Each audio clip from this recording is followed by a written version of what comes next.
You're now listening to the Supply Chain Secrets Podcast, the ultimate insider's guide for all things ocean shipping. Presented by NYFI.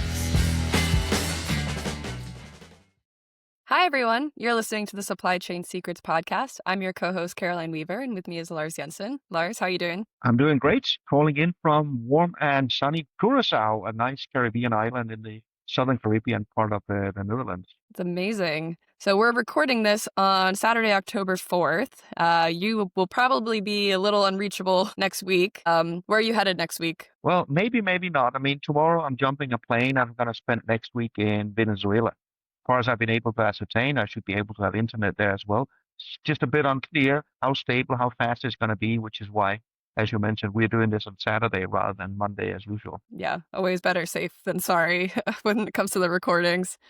Awesome. Well, let's go ahead and get started. We've got a nice packed agenda for our listeners today. As we typically do, maybe we start off with rates.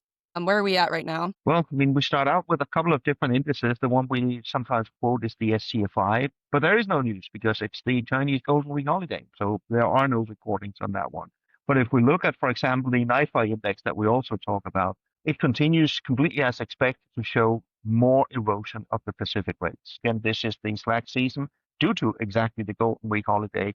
And the strongest decline we've seen so far this week is actually for 40-foot containers loaded from Southeast Asia to US West Coast.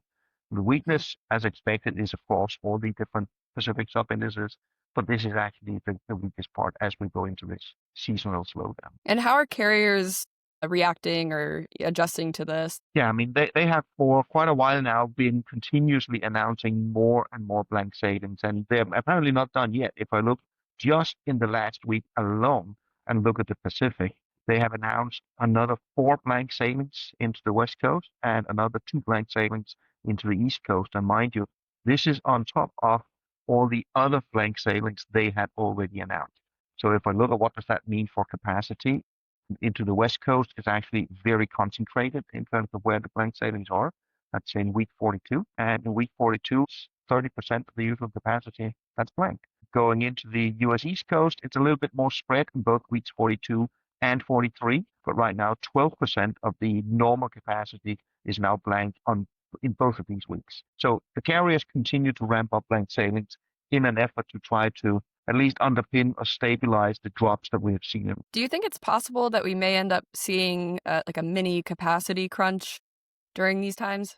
Not in the terms of suddenly not having enough capacity. I genuinely don't think so. That would be odd. If anything, if you look at how the market is behaving right now, I might have the consideration this might still not be enough in order to stem the rate decline.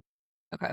So when you're saying 30% is removed for week 42, you're saying, for this time of year, even when you typically might be seeing blanks announced, it's 30% on top of what is like typical for this time of year. 30% is compared to what would normally be operated, and you would usually also see blankings. Normally, you would likely see somewhere between 20 and 30%. But we are approaching the point where we might begin to see more capacity blank than what we would usually see, which will tally fairly well with the very weak market conditions we see for U.S. import from Asia, of course, courtesy of the trade war. Okay. All right. Well, interesting. Yeah, we're seeing some supply side management in terms of trying to keep the rates a bit, from declining further, but we'll keep an eye on that over the coming weeks. Let's talk a little bit about some implications for USTR and some of the news that has sort of been whispers of things that might be happening. Yeah. For the USTR, again, these are the $1 million fees on Chinese ships, as they're colloquially known. We talked about those for a couple of weeks. They still come into effect here on October 14th. The carriers, most of them have shuttle vessels around, so they're not going to be massively impacted. Their Chinese-built ships are then going to be used elsewhere. We talked last week about C-SPAN moving from Hong Kong to Singapore, which means that their ship will no longer be seen as Chinese-owned, but as Singaporean-owned. So that definitely is a lot of amendment. But of course, COSCO and WOZL faces this full-on as Chinese operators. Are there any changes? Not really. Right now, actually, I've seen it come out today. There's a small, I wouldn't call amendment, clarification coming out from USTR, but this is mainly focused on the practicalities, the administration on where should carriers report the information prior to going to port? How should they pay the fees? So as such, no real changes. And there is a major but. That's actually a development that should be noted here. The Chinese during this week have changed part of their maritime legislation. Note that they have not taken any action to use this legislation, at least not as we are recording this on Saturday. However, the legislation is very, very clear. They reserve the right that if any country discriminates against Chinese shipping, then take retaliatory action. That could be against US shipping. It could also be against other US entities, companies, or organizations. So the way I see this is China's way of basically shooting a warning shot across the US bow and saying, look, we don't like what we are doing with USTR. Right now, it's going to place Chinese shipping companies at a significant competitive disadvantage compared to everybody else. So if you don't change USTR, we now have this tool, so we might start hurting you as well. That's basically what I'm seeing from the Chinese here. Also from the fact that they're showing they have the tool, but they haven't used it just yet. Yeah. Quite a major sign, a reminder of the leverage that they have. It's not a unilateral, US can make a decision and there's not going to be any repercussions. I have a couple follow-up questions here. So, one, as of today, the US government is shut down. Does that impact the USTR fees? Like, what's happening in terms of shipping with the shutdown? Like, is it impacted at all? It's not really majorly impacted. First of all, the USTR office, they continue fully manned. So this has zero impact on USTR. Customs also seems to proceed. They're one of the critical functions. The U.S. Federal Maritime Commission is closed. Doesn't really have much impact on shipping, though. It does mean a few things. If you want to start a new vessel sharing agreement or alliance, you can't quite file that because nobody's at work. If you want to file some of the complaints as shippers, you also have to hold off until the FNC comes back to work. But for practical day-to-day purposes, and also very pertinent here for USTR, there's not really any impact, at least not at this point. Gotcha. And then my second question is, there hasn't really been any concrete announcement on what the Chinese government is thinking of doing in terms of the retaliation measures. Looking maybe historically, what are the types of actions that they could potentially take, or do you have any predictions on what something could look like? There are two things. First, if you talk historically, I think the key point to look at is actually not that far back. It's back in springtime this year.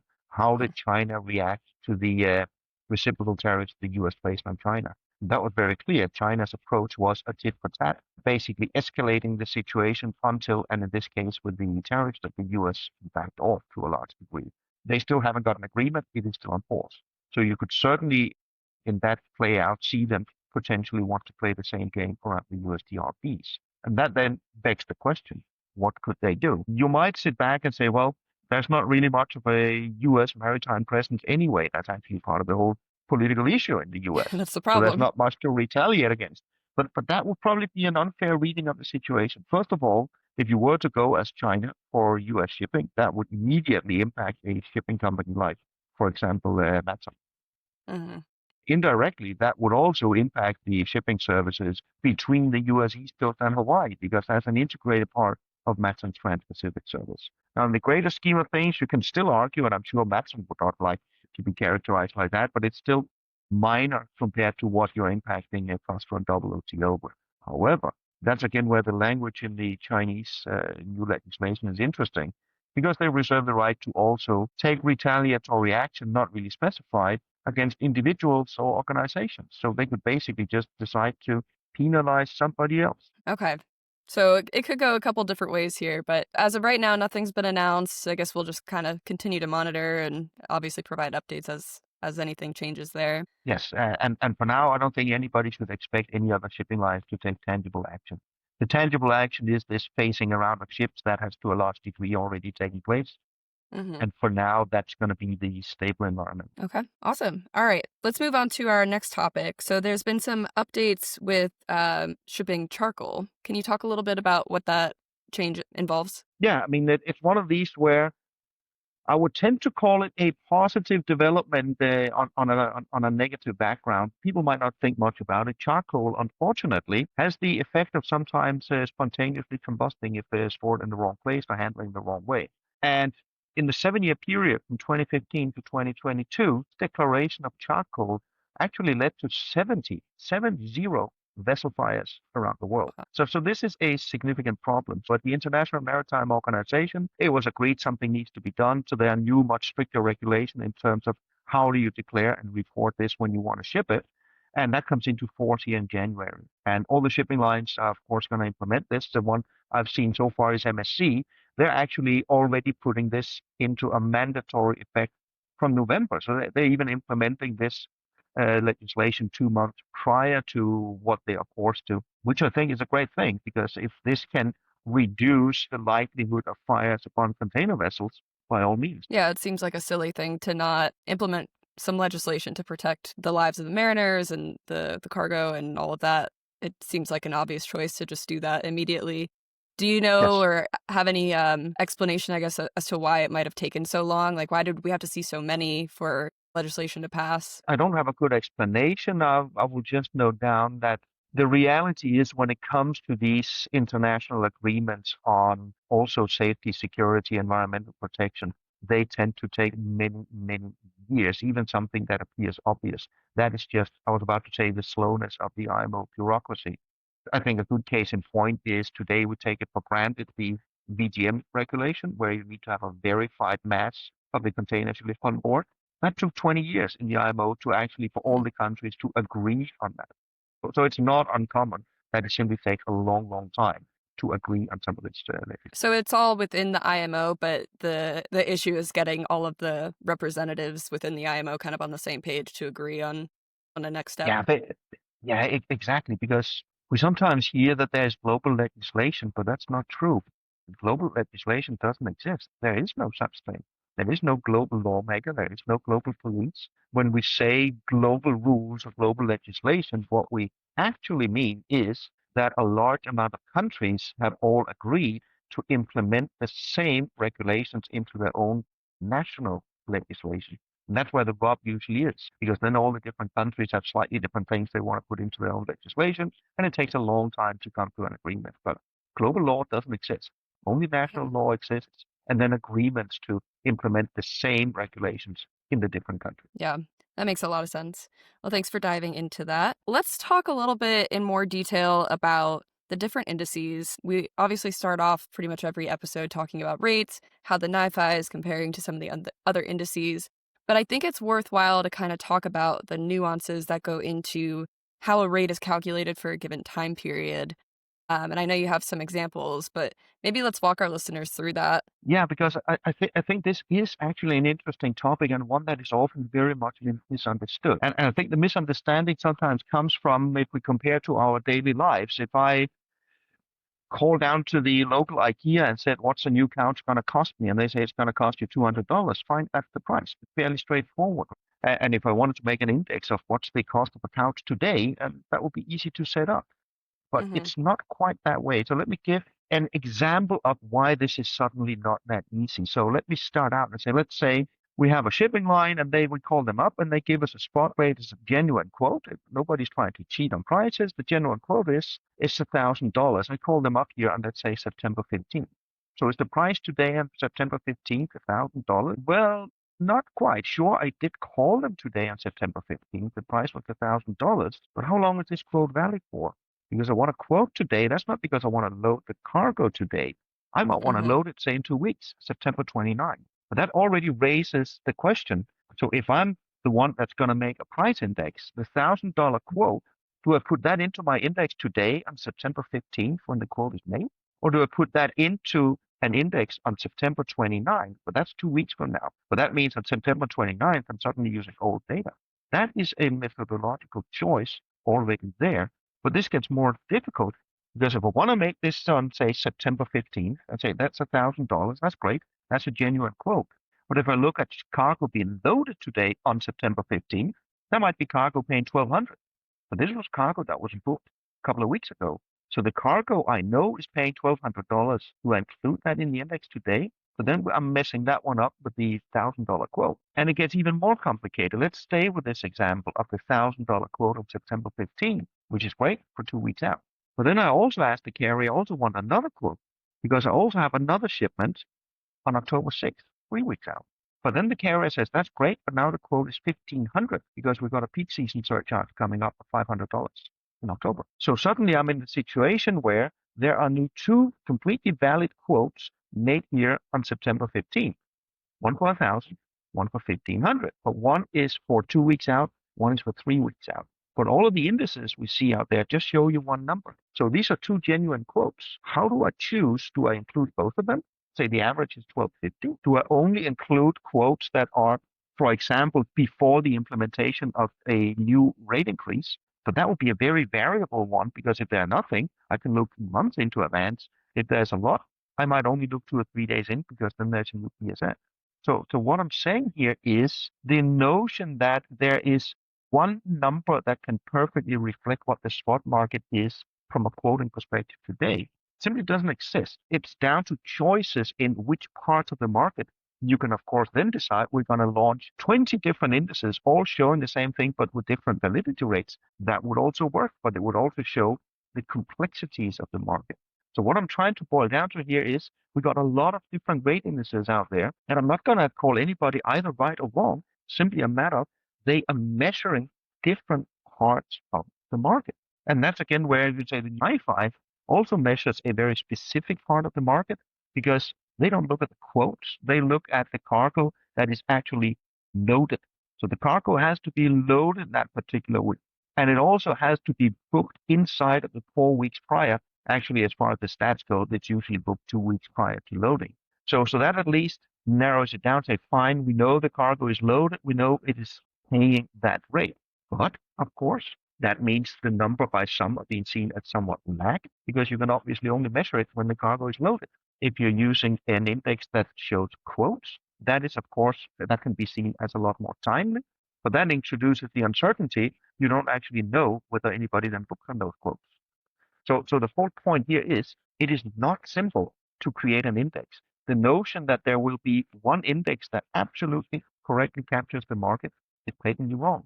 Different indices that measure different parts of the market. And for anybody that wants to use the indices, I would really urge everyone to do the homework and drill down in gory detail on exactly how is this being calculated. And then it depends on what you want to use it for. And say, well, looking at the purpose I want to use it for, which index most closely mimics then what I need in this particular circumstance. Yeah, this is a great call out. Like what you're saying is there's no single number that you can treat as gospel. They're all going to indicate different things based on their calculation methods. It's almost, I don't know if it's too easy to sum it up like this, but you have some indices that might be showing more intent versus others are showing like actuality, but then you're looking at, a lagged figure because actuality means it's already happened. So they both have their pluses and minuses. Yeah, absolutely. And again, not just showing intent, but also intent, yes, but how far into the future? Am I looking at a quote before or after a GRI, for example?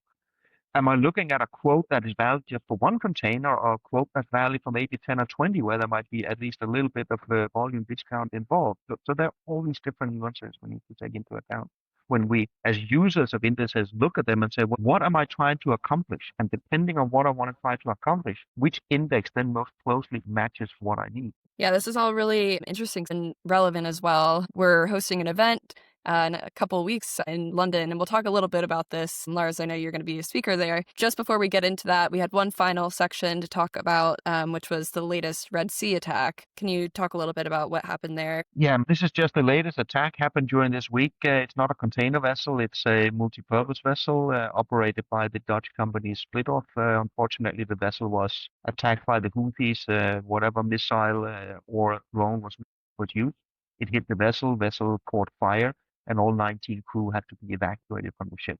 Fortunately, no casualties, but there were a couple of injuries involved.